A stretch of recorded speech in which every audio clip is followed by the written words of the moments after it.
Divorced dad Brett Kurth is working to keep connected to his two kids. He shares custody with their mother but wants to be available whenever his children need him. Kurth says the way to do that is through computer technology. The courts state each parent will have phone access to the children. Well, this is just an advancement in the technology of phones, really. Just doing it over the internet and netting a video. Kurth is among many parents across the nation logging on to virtual visitation. All it takes is a webcam and high-speed internet connection. I'll be able to hopefully help with homework. My son will be able to hold his homework up and I can read it. I can help him go through the math problems and or stuff like reading to my daughter at bedtime. That would be so cool. Divorce attorney Kathy Pearsall has clients who are successfully using virtual visitation.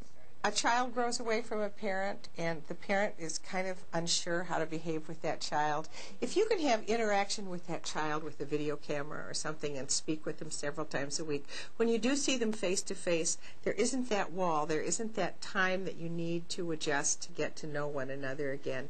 Experts say that kids can really benefit from the visual part of a webcam used in virtual visitation because most kids really don't like to talk on the phone until they're about 11 or 12 years old. Does it replace person-to-person contact? No, absolutely not. But is it better than just a cold phone call where all you hear is the voice? Yes, because you can see the emotions.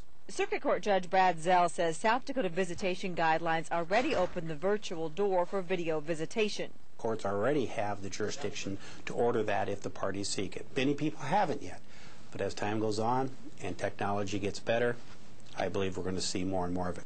Pearsall sees all kinds of applications for virtual visitation, including for parents who are in prison. She says it will prevent children from feeling abandoned, whether it's because a parent can't or shouldn't, because of abuse, be around that child. There are a lot of options so that the child can have interaction with the parent can have interaction with the child. No, it's not a great situation, but it is communication, and the child knows they do have a parent.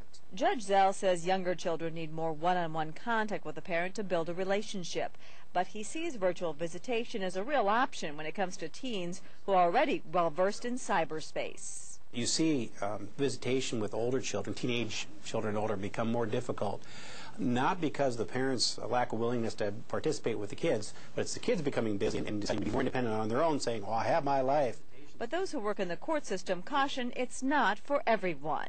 Is there potential for abuse? Well, there is with anything, but I think anything that can aid in building a relationship between parents and especially when distance gets in the way, this is a good idea.